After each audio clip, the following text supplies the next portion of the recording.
नमस्कार मेरे प्यारे विद्यार्थियों, मैं Rakesh Kumar Sharma, university gold medalist Hindi साहित्य, और आप हैं मेडल स्कॉलर चैनल पर। आज की क्लास में हम जयशंकर प्रसाद द्वारा लिखित एवं RPSC first grade UGC net के सिलेबस में शामिल कहानी पुरस्कार पर अध्ययन करेंगे।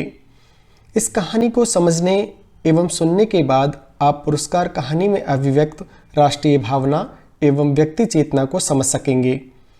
विद्यार्थियों, एक सबल नारी के रूप में आप मधुलिका, जो कहानी की नायिका भी है, को जान सकेंगे।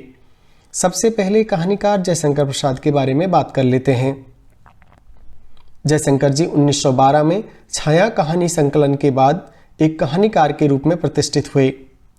प्रसाद जी की कहानियां घोर अतीतवाद से प्रभावित दिखती हैं। प्रसाद जी जिस समय कहानी लिख रहे थे वह स्वाधीनता आंदोलन के उत्कर्ष का काल था। प्रसाद जी अन्य कहानी संग्रहों में प्रतिध्वनि, आंधी और आकाशदीप आते हैं। अतः विद्यार्थियों, यहाँ आपको 4 कहानी संग्रहों को याद रखना है, जिसमें पहला है छाया, दूसरा है प्रतिध्वनि, तीसरा आंधी और चौथा आकाशदीप। ये कहानी संग्रह में से अक्सर प्रश्न आपको देखने को मिलेगा। कहानी का वाचन शुरू करने से पहले पुरस्कार कहानी शीर्षक की सार्थकता को भी देख लेते हैं। पुरस्कार कहानी का नामकरण ही कथा की मूल संवेदना को उभारने में पूरी तरह सक्षम है। कहानी के प्रति पाठकों की उत्सुकता को शीर्षक को देखकर ही शुरू हो जाती है। कहानी के शुरू में जो कौतूहल और जिज्ञासा पैदा होती है वह अंत तक बनी रहती है। अतः सच पूछा जाए तो कहानी का शीर्षक भावना और कथ्य दोनों के अनुरूप है। विद्यार्थियों, अब हम देखते हैं कहानी के सार को। चूंकि कहानी ऐतिहासिक पृष्ठभूमि पर है तथा क्लिष्ट हिंदी में लिखी गई है, अतः हमें सबसे पहले इसका सार जानना होगा, जिससे सभी विद्यार्थी इससे जुड़ा महसूस करें। विद्यार्थियों, अब हम कहानी के सार को देखते हैं। ये इसलिए ज़रूरी है क्योंकि कहानी के वाचन से पहले आपको एक समझ विकसित होगी, जिससे आपको पता चलेगा कि आप किस बारे में पढ़ने जा रहे हैं। क्योंकि जो कहानी है वो ऐतिहासिक पृष्ठभूमि पर है, वहाँ पर पाठक को जुड़ने में समय लगेगा। यही कारण है कि मैं आपको पहले सार बताऊंगा, जिससे कि आप कहानी को अपने अंतर्मन में बैठा सकें कि आप क्या पढ़ने जा रहे हैं। तो शुरू करते हैं कहानी का सार। विद्यार्थियों, यह कहानी है एक युवती मधुलिका की, जो कौशल राज्य के एक वीर सैनिक सिंहमित्र की पुत्री है। याद रखिएगा, यहाँ पर जो नाम आएंगे उनको आप थोड़ा सा याद रखिएगा, हम उसको रिवीजन भी करेंगे। सिंहमित्र ने पूर्व समय में अपनी वीरता से कौशल राज्य के सम्मान की रक्षा की थी। जब कौशल नरेश राज्य में हर साल इंद्र की पूजा करते हैं, जिसमें उन्हें अपने राज्य के किसी भी एक कृषक की भूमि एक दिन के लिए खेती करनी होती है। उस धरती के बदले उस कृषक को और उपहार दिए जाते हैं। इस बार यह भूमि युवती मधुलिका की थी। राजा उस युवती को बहुत पुरस्कार देना चाहते हैं, परंतु वह मना कर देती है। जहां उस उपलक्ष्य पर मगध का राजकुमार अरुण भी आया होता है, जो मधुलिका से प्रभावित होता है। वह उससे कहता है कि वह उससे प्यार करता है और उससे शादी करना चाहता है, किंतु मधुलिका उसके प्रस्ताव को ठुकरा देती है। मधुलिका फिर अपने खेत नहीं जाती और दूसरे खेतों में काम करके अपने जीवन को बिताती है। यूं ही 3 वर्ष बीत जाते हैं। मधुलिका को राजकुमार अरुण की याद आती है। एक रात संयोग से राजकुमार स्वयं उसके घर पे शरण लेने आ जाते हैं।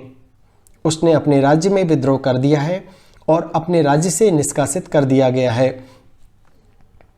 मधुलिका भी उससे प्रेम कर बैठती है और उसकी बातों में आ जाती है।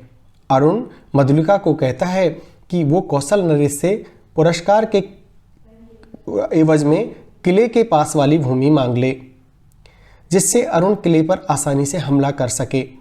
मधुलिका प्रेम भावना में पड़ जाती है। वह वैसे ही करती है और अरुण वहां छुपकर आक्रमण करने की तैयारी करने लगता है। विद्यार्थियों, मधुलिका अपने संस्कारों को और दरकिनार नहीं कर पाती और उससे अपने किए पर पछतावा होने लगता है। कहाँ उसके पिता ने राज्य की रक्षा के लिए अपने प्राण दे दिए और वो अपने सुख के लिए राज के साथ घात कर रही है। उसकी आत्मा उससे राजा को सारी बातें बताने के लिए विवश कर देती है। अरुण कौशल पर आक्रमण करने का षड्यंत्र रच रहा है, ऐसा वो कहकर राजा के पास जाना चाहती है। राजा के आदेश से अरुण को पकड़ लिया जाता है। उसे मृत्युदंड दिया जाता है और राजा मधुलिका को मनचाहे पुरस्कार के लिए कहते हैं। तब मधुलिका स्वयं के लिए मृत्युदंड मांगकर अरुण के साथ खड़ी हो जाती है। विद्यार्थियों, ये पूरा परिप्रेक्ष्य जो मैंने आपको कहानी का सार बताया है, यही इस कहानी में दर्शाया गया है कि किस तरह मधुलिका का मन बदलता है और उसे लगता है कि वो राज के साथ ठीक नहीं कर रही है। उसके पिता ने इस साम्राज्य के लिए अपने प्राण दिए और आज वो इसके साथ घात कर रही है। उसका मन बदल जाता है, लेकिन कहानी का अंत बहुत ही एक विकट परिप्रेक्ष्य में होता है। वो पुरस्कार के रूप में अपने लिए भी मृत्युदंड मांगती है क्योंकि उसने राज के साथ विश्वासघात किया, परंतु अपने प्रेमी के साथ भी खड़ी हो जाती है और यही कहानी को चरम सीमा की ओर ले जाता है।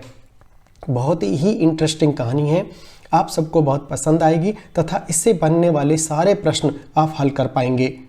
विद्यार्थियों, होता यह है कि परीक्षा में हम शॉर्टकट अपनाते हैं। हम कहानी को नहीं पढ़ते हैं, केवल उसका सार जानते हैं और प्रश्न को हल करने लगते हैं और यही कारण है कि आपके अधिकांश प्रश्न एग्जाम के अंदर गलत होते हैं। यहाँ पर अपनी स्ट्रेटेजी थोड़ी अलग होगी। इसके अंतर्गत हम पहले कहानी के बारे में पढ़ेंगे, कहानी को विस्तार से जानेंगे और फिर उससे बनने वाले प्रश्नों को हल करेंगे। यूजीसी नेट के जो विद्यार्थी हैं उन्हें ये पता होगा कि एग्जाम में अभी न्यू एजुकेशन पॉलिसी के अंतर्गत आपको कथन दे दिए जाते हैं और कथन देकर के पूछा जाता है कि यह संवाद किस किस के बीच में हो रहा है, या आपसे पूछा जा सकता है कि ये कथन किसने कहा या किससे कहा। तो जब ये कथन इस तरह के प्रश्न एग्जाम में आते हैं तो विद्यार्थी, जब तक आप कहानी को पूरा पढ़ेंगे नहीं, कहानी को पूरा सुनेंगे नहीं, 2-3 बार अगर आपने कहानी अच्छे से सुन ली तो हर लाइन आपको याद हो जाएगी और आपको पता होगा कि ये संवाद कब किसके बीच में चला और किसने किससे कहा। तो चलिए विद्यार्थियों, अब हम देखते हैं कहानी के वाचन को। विद्यार्थियों, वाचन शुरू करने से पहले कहानी के बारे में कुछ मुख्य तथ्य हैं, वो मैं आपके साथ अपना संवाद बांटना चाहता हूँ। होता यह है कि कहानी को हम वाचन कर लेते हैं, लेकिन उसमें बनने वाले प्रश्नों की दृष्टि हम समझ ही नहीं पाते। यही कारण है कि इसमें किस तरह के प्रश्न आपके बनेंगे और कहाँ पर आपको ध्यान देना है, वाचन के दौरान पे कौन से ऐसे कंटेंट होंगे जिन पर आपको ध्यान देना है, वो यहाँ से निकल करके आएगा। विद्यार्थियों, पुरस्कार कहानी का सारांश। कहानीकार जयशंकर प्रसाद जी की सर्वश्रेष्ठ कहानियों में से पुरस्कार भी एक है। यानी आप ये देख सकते हैं कि जयशंकर प्रसाद जी की जो कहानियां हैं उनमें से सबसे बेस्ट कहानी जो है वो है पुरस्कार। यह एक सफल भाव प्रधान और यथार्थवादी आदर्श कहानी है। इसका मूल उद्देश्य है व्यक्तिक प्रेम तथा राष्ट्र प्रेम की मर्यादा का निर्वाह।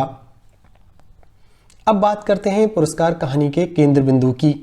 तो इसका केंद्र बिंदु है नायिका मधुलिका और उसके चारित्रिक आदर्श को विशेष रूप से उभारने के कथानक की संरचना। कथा वस्तु की दृष्टि से पुरस्कार कहानी का कथानक ऐतिहासिक और काल्पनिक धरातल पर निर्मित है, पर ऐतिहासिक आधार स्पष्ट नहीं है। विद्यार्थियों, ध्यान दीजिए कि ये कहानी ऐतिहासिक और काल्पनिक धरातल पर तो निर्मित है, लेकिन ऐतिहासिक आधार को लेखक ने स्पष्ट नहीं किया है। यहाँ तक कि कौशल नरेश का नाम भी नहीं दिया गया है। मधुलिका कौशल राज्य के योद्धा सिंह मित्र की एकमात्र पुत्री है। कौशल के राष्ट्रीय नियम और परंपरा अनुसार इंद्र पूजन के उत्सव के समय कृषि महोत्सव के अवसर पर उसकी उपजाऊ भूमि ले ली जाती है। राजकीय अनुग्रह को स्वीकार नहीं करती क्योंकि वह भूमि उसके पूर्वजों की है। इसे बेचने का अधिकार उसे नहीं है। कौशल के इस उत्सव को देखने के लिए मगध का राजकुमार अरुण भी आया हुआ है। मधुलिका के भोले सौंदर्य तथा सरल चितवन पर लट्टू होकर वह उनके सम्मुख प्रेम का निवेदन करता है, जैसा कि हम सारांश में देख चुके हैं। मधुलिका उसे ठुकरा देती है। इस घटना के 3 वर्ष बाद मगध का विद्रोही और निर्वासित राजकुमार अरुण मधुलिका की पर्णकुटी में आश्रय लेता है। भोली भाली मधुलिका अरुण के प्रेम में दीवानी हो जाती है और अरुण द्वारा कौशल के दुर्ग पर आक्रमण करने तथा अधिकार प्राप्त करने की योजना में सहयोग देती है, पर अंत में मधुलिका की राष्ट्रप्रेमी आत्मा विद्रोह कर देती है। राष्ट्रप्रेम तथा व्यक्तिक प्रेम में भयानक द्वंद्व छिड़ जाता है। राष्ट्रप्रेम की भावना से ओतप्रोत मधुलिका अपने प्रेमी अरुण को बंदी बनवा देती है। जब अरुण को प्राणदंड की सजा मिलती है तो उसे पुरस्कार मांगने के लिए कहा जाता है, तो तत्काल मगध राजकुमार अरुण की बगल में जाकर खड़ी हो जाती है और पुरस्कार के रूप में अपने लिए भी प्राणदंड का उपहार मांगती है। प्रेम और कर्तव्य का यह द्वंद्व ही मधुलिका के चरित्र का प्राण है। जिस प्रकार कहानी का आरंभ भव्य और उद्दीपक है, उसी प्रकार उसका अंत भी उतना ही महत्वपूर्ण, कलापूर्ण, नाटकीय एवं उत्तेजक है। इसके आरंभ, उत्कर्ष और अंत तीनों में एक सूत्रता है। कहानी का अंत अत्यंत महत्वपूर्ण स्थल पर हुआ है। इस स्थल पर पहुंचकर कहानी अपनी संवेदनशीलता और प्रभाव उत्पादकता का पूर्ण परिचय देती है। विद्यार्थियों, यहाँ जो इसके सारांश से जो आपको प्रश्न बनेंगे उनकी अब चर्चा कर लेते हैं। सबसे पहले आपसे पूछा जा सकता है कि पुरस्कार कहानी का सारांश क्या है, क्या दिया हुआ है। तो आपको बताना है कि ये कहानी प्रधान और यथार्थवादी आदर्शवादी कहानी है, यानी इसका एक सफल भाव क्या है, प्रधान और यथार्थवादी। अगर आपसे पूछा जाए पुरस्कार कहानी का मूल मंत्र क्या है, तो यह कहानी प्रधान और यथार्थवादी आदर्शवादी कहानी है। और इसका उद्देश्य अगर आपसे पूछा जाए तो आपको लिखना है व्यक्तिक प्रेम तथा राष्ट्र प्रेम की मर्यादा का निर्वाह। ये इसका मूल उद्देश्य है कहानी लिखने का, कि इसमें व्यक्तिक प्रेम और राष्ट्र प्रेम की मर्यादा का निर्वाह बताया गया है। आपसे पूछा जा सकता है पुरस्कार कहानी का कथानक किस धरातल पर निर्मित है, तो आपको देना है ऐतिहासिक तथा काल्पनिक। विद्यार्थियों, यहाँ पर अक्सर विद्यार्थी गलती करेगा क्योंकि वो ऐतिहासिक लिख देगा। उसके ऑप्शन में ये भी दिया हुआ होगा कि कथानक ऐतिहासिकता पर है, काल्पनिकता पर है, ऐतिहासिक तथा काल्पनिकता पर है, उपरोक्त में से कोई नहीं। तो आपको याद रखना है ऐतिहासिक तथा काल्पनिक धरातल, यानी दोनों है। ऐतिहासिक संदर्भ तो है लेकिन वो काल्पनिक है, तो आपको दोनों को चूज करना होगा। ऐतिहासिक आधार स्पष्ट नहीं है। और अगर पूछा जाए कि कौशल नरेश का नाम क्या है पुरस्कार कहानी में, तो वहाँ पर ऑप्शन नाम दिए होंगे 3 और एक में दिया हुआ होगा कहानी में नाम नहीं दिया हुआ है। तो आपको याद रखना है कहानीकार ने कौशल जो नरेश है उसका नाम का उल्लेख नहीं किया है। विद्यार्थियों, आपसे पूछा जा सकता है कि जो मधुलिका है उसके पिता का नाम क्या है, तो आपको याद रखना है सिंह मित्र। इसी तरह से पूछा जा सकता है पुरस्कार कहानी के अंतर्गत कौन सा उत्सव मनाया जाता है, तो आप याद रखिएगा इंद्र पूजन का उत्सव। और अगर वहाँ पर आपको महोत्सव वर्ड आए तो आपको याद रखिएगा इंद्र पूजन के उत्सव पर मनाया जाने वाला महोत्सव जो था वो था कृषि महोत्सव। तो ऐसे ही प्रश्न अक्सर यूजीसी नेट या आरपीएससी में आपसे पूछे जाएंगे।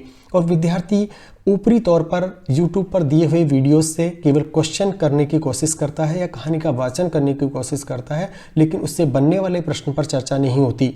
यही कारण है कि मैंने आपके लिए ये स्पेशल तौर पर बनाया वीडियो है, जिससे आपके सारे डाउट और सारे प्रश्नों का जवाब एक ही वीडियो के अंदर मिल जाए। वीडियो थोड़ा बड़ा हो सकता है क्योंकि हम कहानी का पूरा वाचन करेंगे, परंतु अगर आपने एक बार ये पूरा ध्यान से वीडियो सुन लिया, रात को आप जब शांत चित्त में होंगे तो इस वीडियो को आप सुनिएगा। उस दौरान अगर आपने शांति से इसको सुना तो मुझे विश्वास है कि आपका एक भी प्रश्न गलत नहीं होगा। मैं हर बनने वाले उस प्रश्न पर कहानी के दौरान भी चर्चा करूंगा जहां से आपका प्रश्न निकल सकता है। यही कारण है कि मेडल स्कॉलर चैनल प्रतियोगिता का उच्चतम सितारा बनकर के उभर रहा है। आपको ये चैनल पसंद आ रहा है, इसका कंटेंट पसंद आ रहा है, इसके लिए आपको बहुत बहुत धन्यवाद। तो विद्यार्थियों, अगले प्रश्न की चर्चा करते हैं। मगध का राजकुमार का नाम पूछा जा सकता है, उसका नाम है अरुण। और वो कैसा राजकुमार है? विद्रोही और निर्वासित राजकुमार है। इसमें पूछा जा सकता है कि मगध का जो विद्रोही और निर्वासित राजकुमार है वो कितने साल के बाद मधुलिका से मिलता है, तो आपको याद रखना है 3 वर्ष के बाद। जब पुरस्कार के रूप में मधुलिका अपने लिए मांगने के लिए उससे कहा जाता है तो क्या मांगती है, तो आपको याद रखना है प्राणदंड का उपहार मांगती है। तो इस तरह से इसकी कथानक से जो प्रश्न बन सकते हैं, शुरुआत हम कथन जो वाचन करेंगे कहानी का, उससे पहले बनने वाले प्रश्नों की हमने यहाँ पर चर्चा कर ली। आशा है आपको ये पसंद आएंगे। अब हम कहानी का वाचन शुरू करेंगे और पूरी कहानी खत्म करने के बाद हम उसके प्रश्नों को देखेंगे। तो चलिए शुरू करते हैं वाचन। विद्यार्थियों, कहानी का नाम है पुरस्कार और इसके लेखक हैं जयशंकर प्रसाद। कहानी का वाचन शुरू करते हैं। आर्द्रा नक्षत्र, आकाश में काले काले बादलों की घुमड़, जिसमें देवदुंदुभी का गंभीर घोष। प्राची के एक निरभ कोने में स्वर्ण पुरुष झांकने लगा था। देखने लगा महाराज की सवारी। शैलमाला के अंचल में समतल उर्वरा भूमि से सौंधी बास उठ रही थी। नगर तोरण से जयघोष हुआ। भीड़ में गजराज का चामधारी सुंड उन्नत दिखाई पड़ा। वह हर्ष और उत्साह का समुद्र हिलोर भरता हुआ आगे बढ़ने लगा। प्रभात की हेम किरणों से अनुरंजित नन्ही नन्ही बूंदों का एक झोंका स्वर्ण मल्लिका के समान बरस पड़ा। मंगल सूचना से जनता ने हर्ष ध्वनि की। रथों, हाथियों और अश्वरोहियों की पंक्ति थी। दर्शकों की भीड़ भी कम न थी। गजराज बैठ गया। सीढ़ियों से महाराज उतरे। सौभाग्यवती और कुमारी सुंदरियों के दो दल आम्र पल्लवों से सुशोभित मंगल कलश और फूल, कुसुम और खिलों से भरे थाल लिए मधुर गान करते हुए आगे बढ़े। महाराज के मुख पर मधुर मुस्कान थी। पुरोहित वर्ग ने स्वस्त्ययन किया, यानी एक तरीके से मंगलाचरण किया। स्वर्ण रंजीत हल्की मूठ पकड़कर महाराज ने जुते हुए सुंदर पुष्ट बैलों को चलने का संकेत किया। बाजे बजने लगे। किशोरी कुमारियों ने खीलों और फूलों की वर्षा की। कौशल का यह उत्सव प्रसिद्ध था। एक दिन के लिए महाराज को कृषक बनना पड़ता था। उस दिन इंद्र की पूजन धूमधाम से होती, गोठ होती, यानी गाने बजाना होता। नगर निवासी उस पहाड़ी भूमि में आनंद मनाते। प्रतिवर्ष कृषि का यह महोत्सव उत्साह से संपन्न होता। दूसरे राज्यों से भी युवक राजकुमार इस उत्सव में बड़े चाव से आकर योग देते, यानी अपना एक तरह से प्रेजेंस देते। मगध का एक राजकुमार अरुण अपने रथ पर बैठा बड़े कौतूहल से यह दृश्य देख रहा था। बीजों का एक थाल लिए कुमारी मधुलिका महाराज के साथ थी। बीज होते हुए महाराज जब हाथ बढ़ाते तब मधुलिका उनके सामने हाथ थाल कर देती, यानी जब महाराज बीज बोते तो उनके सामने वो थाल को कर देती। ये खेत मधुलिका का था जो इस साल महाराज की खेती के लिए चुना गया था, इसलिए बीज देने का सम्मान मधुलिका को ही मिला। वह कुमारी थी, सुंदरी थी। कौशय वसन उसके शरीर पर इधर उधर लहराता हुआ स्वयं शोभित हो रहा था। कौशय वसन मतलब जो आंचल होता है, जो दुपट्टा होता है, उसकी बात हो रही है। वह कभी उसे संभालती और कभी अपनी रूखी अलकों को। कृषक बालिका के शुभ्र भाल पर श्रम कणों की भी कमी न थी। वे सब बरइयों में गुथे जा रहे थे, किंतु महाराज को बीज देने में उसने शिथिलता नहीं की। सब लोग महाराज का हल चलाना देख रहे थे, विस्मय से, कौतूहल से, और अरुण देख रहा था कृषक कुमारी मधुलिका को। आहा, कितना भोला सौंदर्य, कितनी सरल चितवन। उत्सव का प्रधान कृत्य समाप्त हो गया। महाराज ने मधुलिका के खेत को पुरस्कृत किया। थाल में कुछ स्वर्ण मुद्राएं। वह राजकीय अनुग्रह था। मधुलिका ने थाली सिर से लगा ली, किंतु साथ ही उन स्वर्ण मुद्राओं को महाराज पर नौछावर करके बिखेर दिया। मधुलिका की उस समय की ऊर्ज स्फीत मूर्ति लोग आश्चर्य से देखने लगे। विद्यार्थियों, ऊर्ज स्फीत मतलब तेजवान। महाराज की भ्रुकुटी भी जरा चढ़ी थी कि मधुलिका ने सविनय कहा, देव, यह मेरे पितृ पितामहों की भूमि है, इसे बेचना अपराध है, इसीलिए मूल्य स्वीकार करना मेरी सामर्थ्य से बाहर है। महाराज के बोलने से पहले ही वृद्ध मंत्री ने तीखे स्वर में कहा, अबोध, क्या बक रही है? राजकीय अनुग्रह का तिरस्कार तेरी भूमि से चौगुना मूल्य है। फिर कौशल का तो यह सुनिश्चित राष्ट्रीय नियम है, तू आज से राजकीय रक्षण पाने की अधिकारिणी हुई। इस धन से अपने को सुखी बना। राजकीय रक्षण की अधिकारिणी तो सारी प्रजा है मंत्रीवर। महाराज को भूमि समर्पण करने में मेरा कोई विरोध न था और न है, किंतु मूल्य स्वीकार करना असंभव है। मधुलिका उत्तेजित हो उठी थी। महाराज के संकेत करने पर मंत्री ने कहा, देव, वाराणसी युद्ध के अयंतम वीर सिंह मित्र की एकमात्र कन्या है। महाराज चौंक उठे। सिंह मित्र की कन्या, जिसने मगध के सामने कौशल की लाज रख ली थी, उसी वीर की मधुलिका कन्या है? हाँ देव, मंत्री ने सविनय कहा। इस उत्सव के परंपरागत नियम क्या है मंत्रीवर? महाराज ने पूछा। देव, नियम तो बहुत साधारण है। किसी भी अच्छी भूमि को इस उत्सव के लिए चुनकर नियमानुसार पुरस्कार स्वरूप उसका मूल्य दे दिया जाता है। वह भी अत्यंत अनुग्रह पूर्वक, अर्थात भू संपत्ति का चौगुना मूल्य उसे मिलता है। उस खेती को वही व्यक्ति वर्ष भर देखता है, वह राजा का खेत कहा जाता है। महाराज को विचार संघर्ष से विश्राम की अत्यंत आवश्यकता थी। महाराज चुप रहे। जयघोष के साथ सभा विसर्जित हुई। सब अपने अपने शिविरों में चले गए, किंतु मधुलिका को उत्सव में फिर किसी ने न देखा। वह अपने खेत की सीमा पर विशाल मधुक वृक्ष के चिकने हरे पत्तों की छाया में अनमनी चुपचाप बैठी रही। मधुक यानी आम्रवृक्ष। रात्रि का उत्सव अब विश्राम ले रहा था। राजकुमार अरुण उसमें सम्मिलित नहीं हुआ। वह अपने विश्राम भवन में जागरण कर रहा था। आंखों में नींद न थी। प्राची में जैसे गुलाबी खिल रही थी वही रंग उसकी आंखों में था। सामने देखा तो मुंडेर पर कपोती एक पैर पर खड़ी पंख फैलाए अंगड़ाई ले रही थी। अरुण उठ खड़ा हुआ। द्वार पर सुसज्जित अश्व था। वहां देखते देखते नगर तोरण पर जा पहुंचा। रक्षकगण ऊँघ रहे थे। अश्व के पैरों के शब्द से चौंक उठे। युवक कुमार तीर से निकल गया। सिंधु देश का तुरंग प्रभात के पवन से पुलकित हो रहा था। तुरंग यानी घोड़ा। घूमता घूमता अरुण उसी मधुक वृक्ष के नीचे पहुंचा जहां मधुलिका अपने हाथ पर सिर भरे हुए निद्रा का सुख ले रही थी।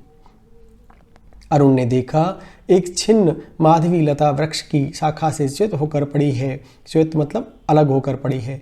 सुमन मुकुलित भ्रमर निस्पंद थी और हवा कम चल रही थी। अरुण ने अपने अश्व को मौन रहने का संकेत किया उस सुषमा को देखने के लिए, परंतु कोकिल बोल उठी। कोकिल यानी कोयल। जैसे उसने अरुण से प्रश्न किया, छी, कुमारी के सोए हुए सौंदर्य पर दृष्टिपात करने वाले भ्रष्ट तुम कौन? मधुलिका की आंखें खुल पड़ी। उसने देखा एक अपरिचित युवक। वह संकोच से उठ बैठी। भद्रे, तुम ही ना कल के उत्सव की संचालिका रही हो? उत्सव? हाँ, उत्सव ही तो था कल। उस सम्मान क्यों? आपको कल का स्वप्न सता रहा है भद्र? आप क्या मुझे इस अवस्था में संतुष्ट ना रहने देंगे? मेरा हृदय तुम्हारी उस छवि का भक्त बन गया है देवी। मेरे उस अभिनय का, मेरी विडंबना का मनुष्य कितना निर्दय है। अपरिचित, क्षमा करो, जाओ अपने मार्ग। सरलता की देवी, मैं मगध का राजकुमार तुम्हारे अनुग्रह का प्रार्थी हूँ। मेरे हृदय की भावना अवगुंठन में रहना नहीं चाहती, उसे अपनी। विद्यार्थियों, यहाँ पर जो राजकुमार है मगध देश का अरुण, वो मधुलिका के पास जाता है और अपने प्रेम निवेदन को उनसे कहता है और उसी के वार्तालाप की ये पंक्तियाँ हैं। अब आगे देखते हैं। राजकुमार, मैं कृषक बालिका हूँ, आप नंदन बिहारी और मैं पृथ्वी पर परिश्रम करके जीने वाली। आज मेरी स्नेह की भूमि पर मेरा अधिकार छीन लिया गया। मैं दुख से विकल हूँ, मेरा उपहास न करो। मैं कौशल नरेश से तुम्हारी भूमि तुम्हें दिलवा दूंगा। नहीं, वह कौशल का राष्ट्रीय नियम है, मैं उसे बदलना नहीं चाहती, चाहे उससे मुझे कितना ही दुख हो। तब तुम्हारा रहस्य क्या है? यह रहस्य मानव हृदय का है, मेरा नहीं। राजकुमार, नियमों से यदि मानव हृदय बाध्य होता तो आज मगध के राजकुमार का हृदय किसी राजकुमारी की ओर न खींचकर एक कृषक बालिका का अपमान करने न आता। मधुलिका उठ खड़ी हुई। यहाँ पर मधुलिका इंकार कर चुकी है। चोट खाकर राजकुमार लौट पड़ा। किशोर किरणों में उसका रतन किरीट चमक उठा, मतलब मस्तिष्क। अश्ववेग से चला जा रहा था और मधुलिका निष्ठुर प्रहार करके क्या स्वयं आहत न हुई? उसके हृदय में टीस सी होने लगी। वह सजल नेत्रों से उड़ती हुई धूल देखने लगी। मधुलिका ने राजा का प्रतिपादन अनुग्रह नहीं किया। वह दूसरे के खेतों में काम करती और चौथे पैर रूखी सूखी खाकर पड़ी रहती। मधुक वृक्ष के नीचे छोटी सी पर्णकुटीर थी। सूखे डंठलों से उसकी दीवार बनी थी। यानी अब मधुलिका ने वो घर छोड़ दिया, वो खेत छोड़ दिया और मजदूरी करने लगी। मधुलिका का वही आश्रम था। कठोर परिश्रम से जो रूखा सूखा अन्न मिलता वही उसकी सांसों को बढ़ाने के लिए पर्याप्त था। दुबली होने पर भी उसके अंग पर तपस्या की कांति थी। यानी जब मनुष्य सत्य का सहारा लेता है तो उसमें एक कांति पैदा हो जाती है। आसपास के कृषक उसका आदर करते। वह एक आदर्श बालिका थी। दिन, सप्ताह, महीने और वर्ष बीतने लगे। शीतकाल की रजनी, मेघों से भरा आकाश जिसमें बिजली की दौड़ धूप। मधुलिका का छाजन टपक रहा था। छाजन मतलब जो उसने अपने वो रूखी सूखी जो झोंपड़ी बनाई थी वो अभी टपक रही थी। ओढ़ने की कमी थी। वह ठिठुर कर एक कोने में बैठी थी। मधुलिका अपने अभाव को आज बढ़ाकर सोच रही थी। जीवन से सामंजस्य बनाए रखने वाले उपकरण तो अपनी सीमा निर्धारित करते हैं, परंतु उनकी आवश्यकता और कल्पना भावना के साथ घटती बढ़ती रहती है। आज बहुत दिनों के बाद उसे बीती हुई बात स्मरण हुई। 2 नहीं 3 वर्ष हुए होंगे इसी मधुक वृक्ष के नीचे प्रभात में तरुण राजकुमार ने क्या कहा था। वह अपने हृदय से पूछने लगी। उन चाटुकारी शब्दों को सुनने के लिए उत्सुक सी वह पूछने लगी, क्या कहा था? यानी यहाँ पर मधुलिका मन ही मन विचार कर रही है। दुख दग्ध हृदय उन स्वप्न सी बातों का स्मरण रख सकता था, और स्मरण ही होता तो भी कष्टों की इस काली निशा में वह कहने का साहस करता, हाय रे विडंबना। आज मधुलिका उस बीते हुए क्षण को लौटा लेने के लिए विकल थी। दारिद्र्य की ठोकरों ने उसे व्यथित और अधीर कर दिया।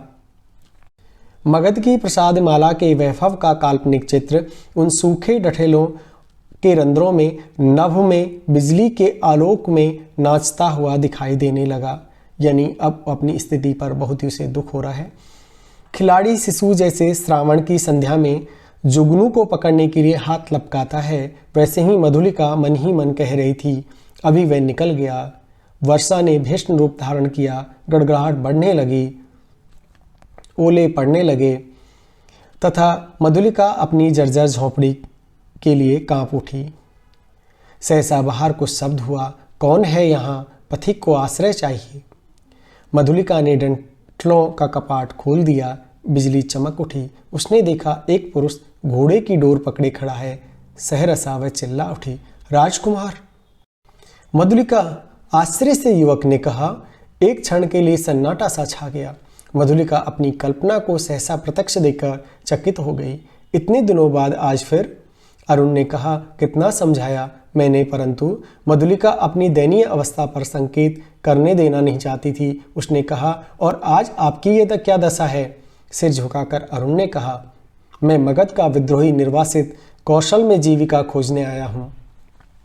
मधुलिका उस अंधकार में हंस पड़ी। मगध के विद्रोही राजकुमार का स्वागत करें एक अनाथनी कृषक बालिका, यह भी एक विडंबना है, तो भी मैं स्वागत के लिए प्रस्तुत हूँ। शीतकाल की निस्तब्ध रजनी कोहरे से चांदनी हाड़ कपा देने वाला समीर, तो भी अरुण और मधुलिका पहाड़ी गहवार के द्वार पर वट वृक्ष के नीचे बैठे हुए बातें कर रहे हैं। यानी हाड़ कपा देने वाली तेजी वाली सर्दी, और निस्तब्ध मतलब बिना किसी आवाज़ के। मधुलिका की वाणी में उत्साह था, किंतु अरुण जैसे अत्यंत सावधान होकर बोलता। मधुलिका ने पूछा, जब तुम इतनी विपन्न अवस्था में हो तो मेरे फिर इतने सैनिकों के साथ रखने की क्या आवश्यकता है? मधुलिका, बाहुबल तो वीरों की आजीविका है, वे मेरे जीवन मरण का साथी है, भला मैं इन्हें कैसे छोड़ देता? और करता ही क्या? क्यों? हम लोग परिश्रम से कमाते और खाते हैं, सो तुम भूल ना करो, मैं अपने बाहुबल पर भरोसा करता हूँ, नए राज्य की स्थापना कर सकता हूँ। निराश क्यों हो जाऊं? अरुण के शब्दों में कंपन था। वह जैसे कुछ कहना चाहता था, कह न सकता था। नवीन राज्य? ओहो, तुम्हारा उत्साह तो कम नहीं। भला कैसे? कोई ढंग बताओ तो मैं भी कल्पना का आनंद ले लूं। कल्पना का आनंद नहीं मधुलिका, मैं तुम्हें राजधानी के समान सिंहासन पर बैठाऊंगा। तुम अपने छीने हुए खित की चिंता करके वह भयभीत हो। एक क्षण में सरल मधुलिका के मन में प्रमाद का अंधड़ बहने लगा। द्वंद्व मच गया। उसने सहसा कहा, मैं सचमुच आज तक तुम्हारी प्रतीक्षा करती थी राजकुमार। अरुण डिठाई से उसके हाथों को दबाकर बोला, तो मेरा भ्रम था, तुम सचमुच मुझे प्यार करती हो? युवती का वक्ष स्थल फूल उठा। वहां हाँ भी नहीं कह सकी और ना भी नहीं। अरुण ने उसकी अवस्था का अनुभव कर लिया। कुशल मनुष्य के समान उसने अवसर को हाथ से न जाने दिया। तुरंत बोल उठी, तुम्हारी इच्छा हो तो प्राणों से प्रण लगाकर मैं तुम्हें इस कौशल सिंहासन पर बैठा दूं। मधुलिके, अरुण की खड़ग का आतंक देखोगी। मधुलिका एक बार कांप उठी। वह कहना चाहती थी नहीं, किंतु उसके मुंह से निकला, क्या? सत्य मधुलिका, कौशल नरेश तभी से तुम्हारे लिए चिंतित हैं, यह मैं जानता हूं। तुम्हारी साधारण सी प्रार्थना वे अस्वीकार ना करेंगे, और मुझे यह भी विदित है कि कौशल के सेनापति अधिकांश सैनिकों के साथ पहाड़ी दस्युओं का दमन करने के लिए बहुत दूर चले गए हैं। मधुलिका की आंखों के आगे बिजलियां हंसने लगी। यानी एक तरीके से चित्तभ्रम की स्थिति हो गई। दारुण भावना से उसका मस्तक झंकृत उठा, यानी कांप उठा। अरुण ने कहा, तुम बोलती नहीं हो? जो कहोगी वह करूंगी, मत्र मुग्ध सी मधुलिका ने कहा। स्वर्ण मंच पर कौशल नरेश अर्धनिद्रित अवस्था में आंखें मुकुलित किए हुए हैं। एक चाम रधारणी युवती पीछे खड़ी अपनी कलाई बड़ी कुशलता से घुमा रही है। चमर के शुभ आंदोलन उस कोष्ठ में धीरे धीरे संचालित हो रहे हैं। तांबुल वाहनी प्रतिमा के समान दूर खड़ी है, यानी जो राजा का निवास है उसका वर्णन यहाँ पर आया है। प्रतिहारी ने आकर कहा, जय हो देव, एक स्त्री कुछ प्रार्थना करने आई है। आंखें खोलते हुए महाराज ने कहा, स्त्री प्रार्थना करने आई है, आने दो। प्रतिहारी के साथ मधुलिका आई। उसने प्रणाम किया। महाराज ने स्थिर दृष्टि से उसकी ओर देखा और कहा, तुम्हें कहीं देखा है? 3 बरस हुए देव, मेरी भूमि खेती के लिए ली गई थी। ओह, तो तुमने इतने दिन कष्ट में बिताए, आज उसका मूल्य मांगने आई हो? क्यों? अच्छा, तुम्हें मिलेगा। प्रतिहारी, नहीं महाराज, मुझे मूल्य नहीं चाहिए। मूर्ख, फिर क्या चाहिए? उतनी ही भूमि दुर्ग के दक्षिणी नाले के समीप की जंगली भूमि, वहीं मैं अपनी खेती करूंगी। मुझे एक सहायक मिल गया है, वह मनुष्यों से मेरी सहायता करेगा। भूमि को समतल भी तो बनाना होगा।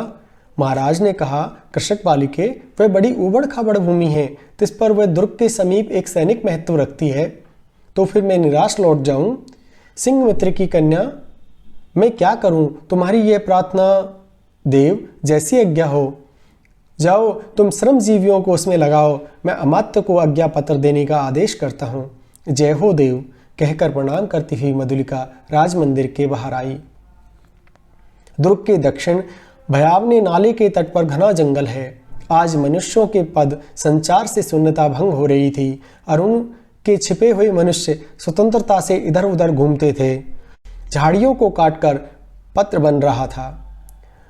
नगर दूर था, फिर उधर यूं ही कोई नहीं आता था। फिर अब तो महाराज की आज्ञा से वहां मधुलिका का अच्छा सा खेत बन रहा था।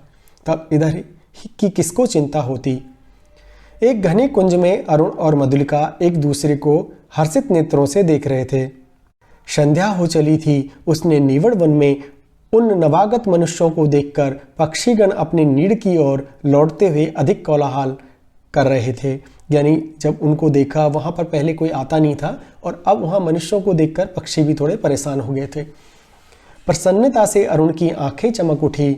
सूर्य की अंतिम किरण झुरमुट में घुसकर मधुलिका के कपोलों से खिलने लगी। अरुण ने कहा, 4 पहर और विश्राम करो। प्रभात में ही इस जीर्ण कलेवर कौशल राष्ट्र की राजधानी श्रावस्ती में तुम्हारा अभिषेक होगा और मगध से निर्वासित मैं एक स्वतंत्र राष्ट्र का अधिपति बनूंगा। मधुलिके, विद्यार्थियों, यहाँ जो राजधानी का नाम आया है श्रावस्ती, ये आप याद रखिएगा।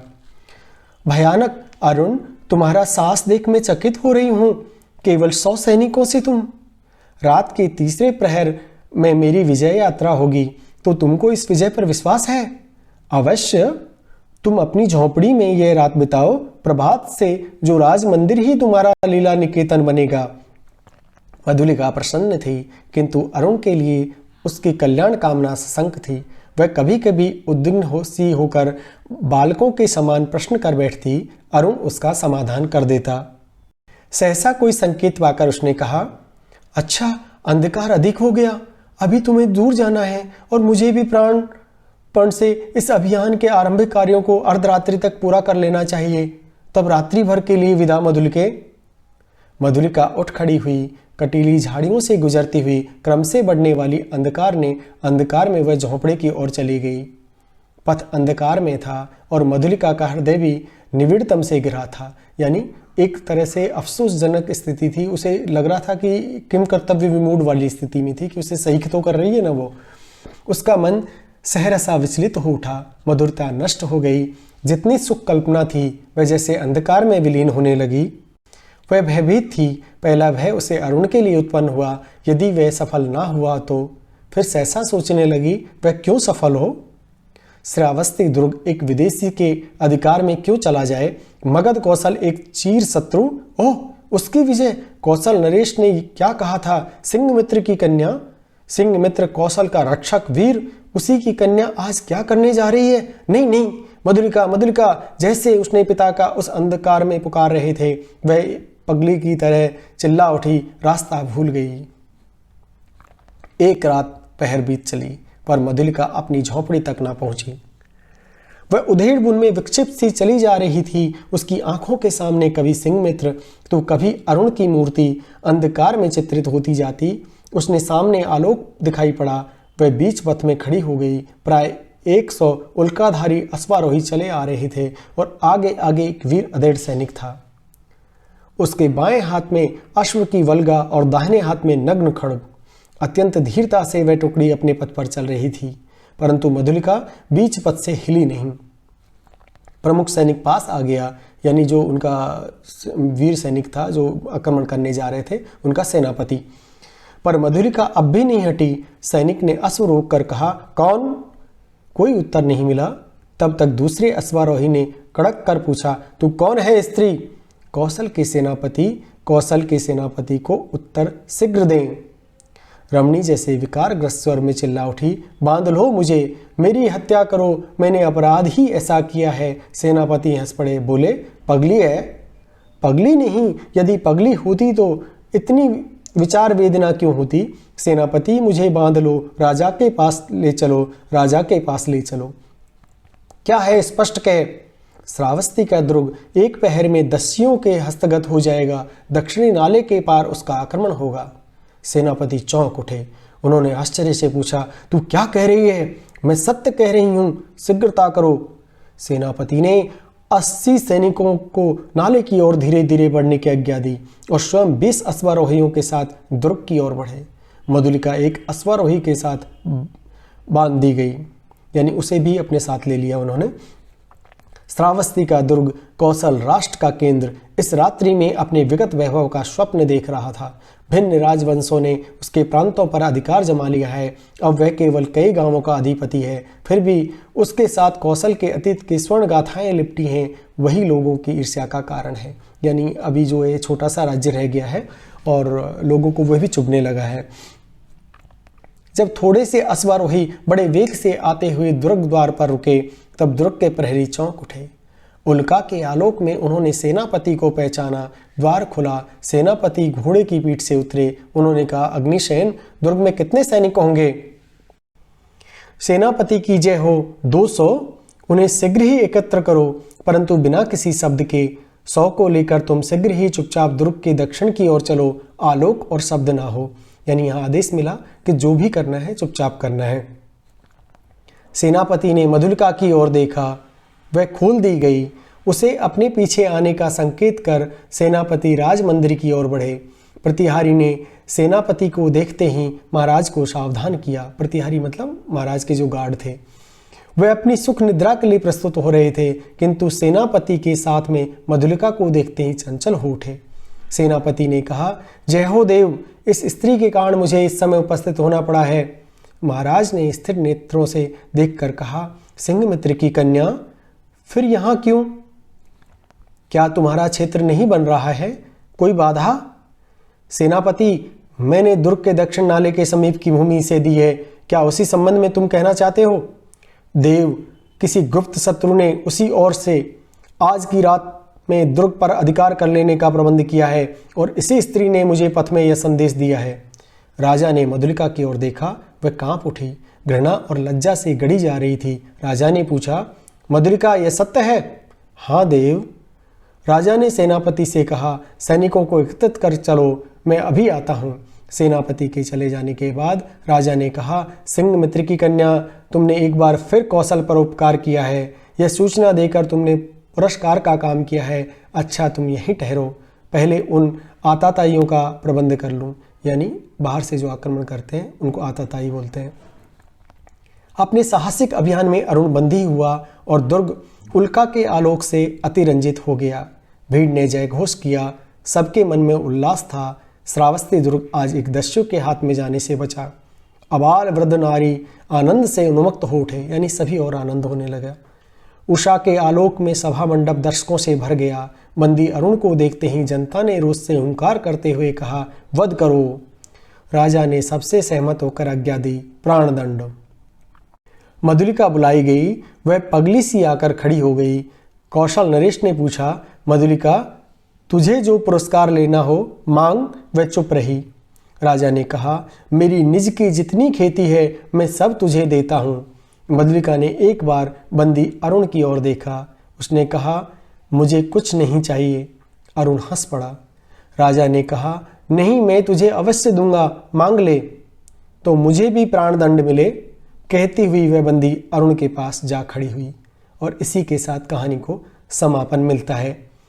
अब आगे देखते हैं। विद्यार्थियों, वस्तुनिष्ठ प्रश्नों को देखने से पहले कहानी की भाषा शैली और उद्देश्य पर भी चर्चा कर लेते हैं। भाषा शैली की दृष्टि से कहानी की भाषा तत्सम शब्द प्रधान और परिमार्जित है और इसमें ओज और माधुर्य गुणों का समावेश है। प्रसंग के अनुकूल प्रसाद गुण के भी इसमें दर्शन होते हैं। कहानी के वातावरण और उसकी संवेदना के अनुसार भाषा का समुचित प्रयोग मिलता है।